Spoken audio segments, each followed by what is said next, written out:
Yo ho, aventuriers, aventuriers, bienvenue à bord. Aujourd'hui, nous partons dans la terre du milieu pour aller découvrir l'escrime d'un homme qui a donné l'envie à beaucoup de gens de faire des arts martiaux historiques européens. Un homme qui est le vrai roi du Gondor, fils d'Arathorn, descendant d'Isildur. Je parle bien évidemment du grand et de l'unique Aragorn, alias Grand Pas pour les hobbits. Allez, on est parti!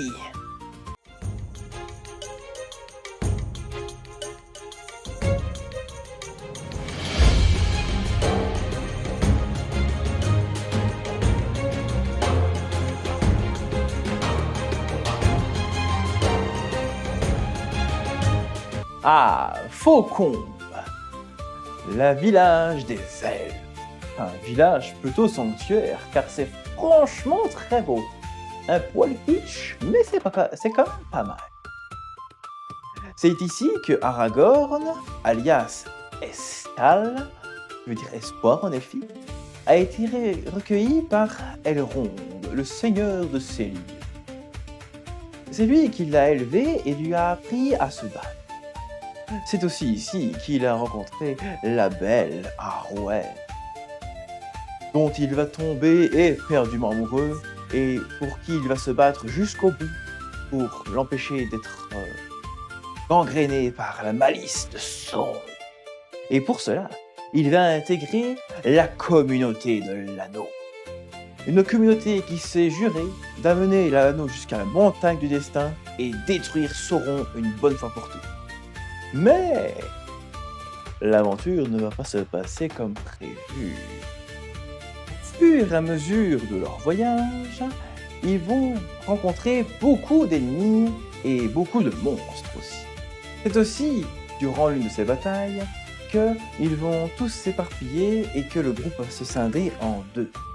Aragorn va essayer d'aider Merry et Pippin et en même temps unifier les hommes du Gondor, tandis que Frodon et Sam vont aller détruire l'anneau dans la montagne du destin.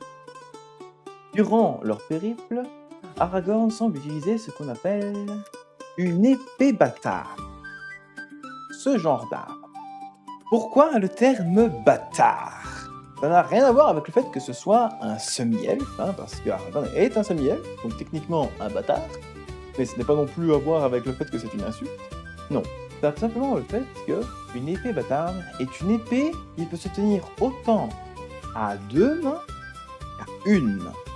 Parfait pour un rôdeur qui peut utiliser du coup des couteaux ou des boucliers, voire même prendre son arc à flèche et pouvoir tirer avec en tenant son arme ici, car oui, cela se faisait à l'époque des chevaliers.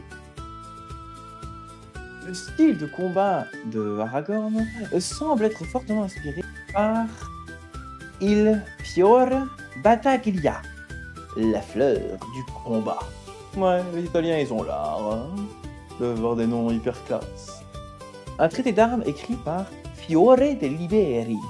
Pareil, nom plutôt classe. Un maître d'armes qui a vécu il y a longtemps en Italie et qui avait une escrime particulièrement belle, comme on pourrait le dire, car il avait l'art de prendre n'importe quel genre d'arme et en faire quelque chose, de beaucoup plus noble.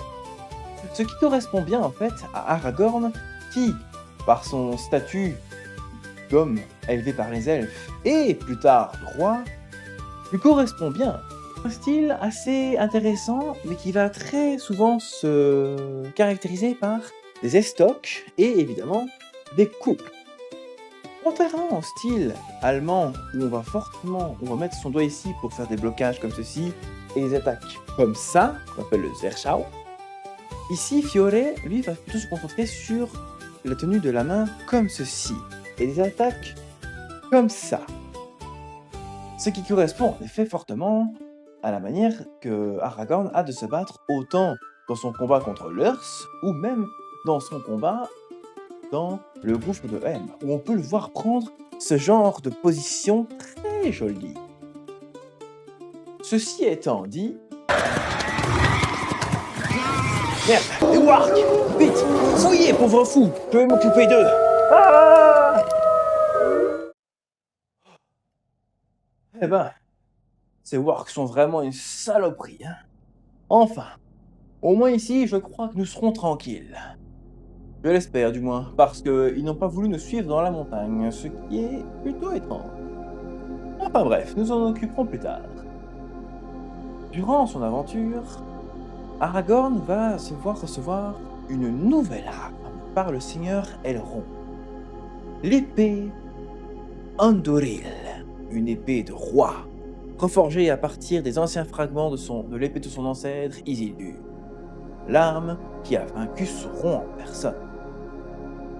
Ce qui, j'avoue, est une arme particulièrement magnifique et qui représente bien la personnalité de Aragorn. Une beauté et une noblesse sans pareilles, mais avec une pureté de cœur. Parfait pour un homme comme Aragorn qui a le cœur plus que pur. Après, est-ce que ça correspond au fait qu'il est magnifique? Est-ce que Viggo Mortensen est magnifique? Ouais, il a un petit style quand même, hein, le BG. Enfin bref, je m'égare. Ce qui est intéressant avec sa nouvelle épée Andurin, c'est que ce n'est plus une épée bâtarde, mais une épée à deux mains.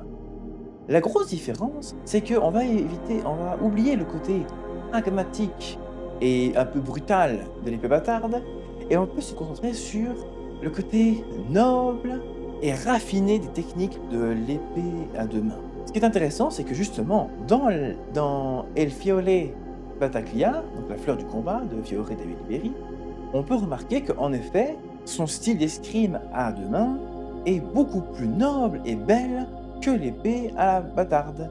Ce qui montre qu'en effet, Bob Anderson, le chorégraphe, a fait de grosses recherches pour voir qu'est-ce qui correspondait le plus à ce style d'elfe énorme. L'intéressant, c'est que plusieurs fois après, quand il a son arme, on peut le voir faire pas mal de techniques. Mais l'autre chose intéressante, c'est que, étant donné que Andurin est plus légère qu'une épée normale, il y a aussi possibilité de la tenir à une main, comme on peut le voir quand il attrape le roi des fantômes pour le soumettre bien comme il faut. Et c'est ce qui fait que ça fait quand même écho au fait que Aragorn est certes un roi noble et beaucoup plus raffiné, mais qu'il a toujours ce côté proche du peuple, proche de l'humain lui-même.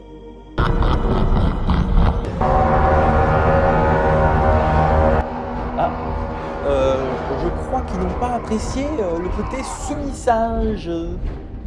Je crois qu'il me faut me hâter, n'est-ce pas? Hein? Oui, je m'en vais, ça va. Je fous le camp.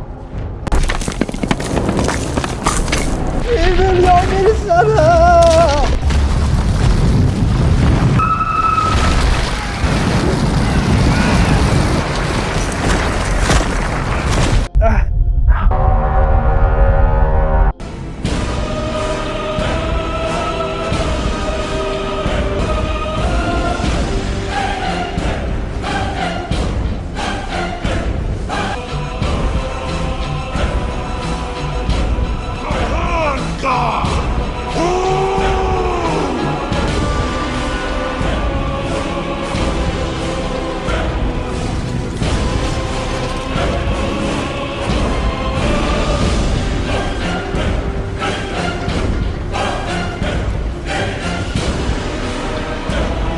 Oh putain!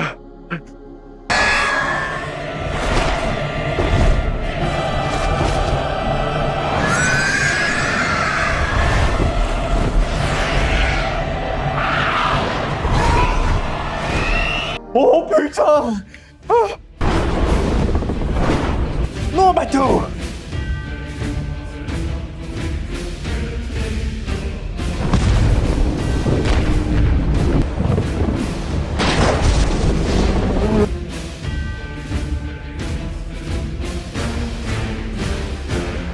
Ok.